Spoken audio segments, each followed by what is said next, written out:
2 number ৱাৰ্ডৰ যিসকল high school শিক্ষান্ত পৰীক্ষাত সুখ্যাতিৰে উত্তীৰ্ণ হৈছিল মৰমৰ ছাত্ৰ ছাত্ৰীসকলক 2 নম্বৰ ৱাৰ্ডৰ যুৱ মঞ্চই তেখেতসকলক সম্বৰ্ধনা অনুষ্ঠান আয়োজন কৰিছিল আৰু তেখেতসকলক আজি প্ৰেৰণা সাহস আৰু হায়াৰ সেকেন্ডাৰী পৰীক্ষা বা অনাগত যিবিলাক তেখেতসকলে এই শিক্ষাৰ ক্ষেত্ৰখনত আগবাঢ়ি যাবৰ কাৰণে শুভেচ্ছা অভিনন্দন জ্ঞাপন কৰিছে। অনুষ্ঠানটোত উপস্থিত থাকিল ভাল লাগিছে, বহুত ভাল ৰিজাল্ট এটা কৰিছে, 96% লাভ কৰিছে, ভাল ৰিজাল্ট আৰু ছাত্ৰ ছাত্ৰীসকল বৰ ভাল, বৰ মৰম লগা আৰু তেখেতসকল আজিকালি বহুত বাহিৰৰ জগতখনৰ কথাও বহুত জানে।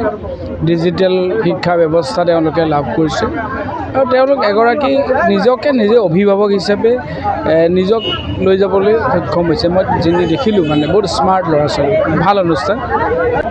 আজি 2 নম্বৰ ৱাৰ্ড যুৱ মঞ্চত আজি যিটো তেওঁলোকে এইটো কাৰ্যসূচী পালন কৰে কৃতি ছাত্ৰ ছাত্ৰীক সম্বৰ্ধনা হাইস্কুল শিক্ষান্ত পৰীক্ষাত উত্তীৰ্ণ হোৱা ছাত্ৰ ছাত্ৰীসকল প্ৰায় 42গৰাকী ছাত্ৰ ছাত্ৰীক আজি ইয়াতে 2 নম্বৰ ৱাৰ্ডৰ যুৱ মঞ্চৰ ফালৰ পৰা যিটো এটা কাৰ্যসূচী তেওঁলোকে লৈছে এইটো সঁচাকৈ বহুত শলাগিবলগীয়া কথা, অভূতপূৰ্ব এটা। কাৰণ আমি সকলোৱে এইকেইদিন বিহুৰ দিনত বিভিন্ন বিহু সাংস্কৃতিক কাৰ্যসূচী ৰং ধেমালিৰ মাজতে আমি সকলোৱে ব্যস্ত হৈ আছে। ইয়াৰ মাজতে এটা ব্যতিক্ৰমী অনুষ্ঠান 2 নম্বৰ ৱাৰ্ডৰ আজি যুৱ মঞ্চই যিটো লৈছে সঁচাই তেওঁলোকক ধন্যবাদৰ পাত্ৰ মই। আৰু এই অনুষ্ঠানটো পতাৰ কাৰণে 2 নম্বৰ ৱাৰ্ড যুৱ মঞ্চৰ সভাপতি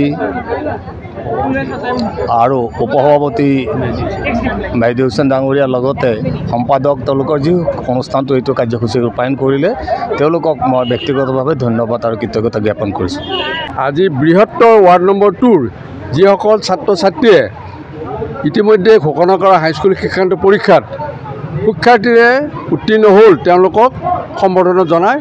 এই সম্বৰ্ধনাত 43গৰাকী ছাত্ৰ ছাত্ৰীক সম্বৰ্ধনা জনাইছে। এওঁলোকে নতুনকৈ আজিৰ এই উদ্দেশ্যৰে এইটো গঠন কৰিলে, এই মঞ্চটো কৰি ভৱিষ্যতে হয়তো এওঁলোকে চলাই যাব।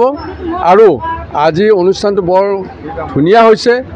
ছাত্ৰ ছাত্ৰীসকল অভিভাৱকসকলে আৰম্ভণিৰ পৰাই বৰ মনোযোগেৰে অনুষ্ঠানত উপস্থিত থাকি ইয়াক শুনিছে আৰু আমাৰ যিসকল অভিভাৱক আহিছিলে বা বাহিৰৰ সমাজকৰ্মীসকল আহিছিলে, বিধায়ক, প্ৰাক্তন বিধায়ক গুৰুজ্যোতি দাসদেৱ, মঙলদৈ পৌৰসভাৰ পৌৰপতি মহোদয়, উপ পৌৰপতি দাস ডাঙৰীয়া প্ৰমুখ্যে বহু ব্যক্তি উপস্থিত থাকি সকলোৱে বৰ সুন্দৰ ধৰণে পৰামৰ্শ দি তেওঁলোকক ভৱিষ্যতে উন্নতিৰ কাৰণে আশীৰ্বাদ যাচিল।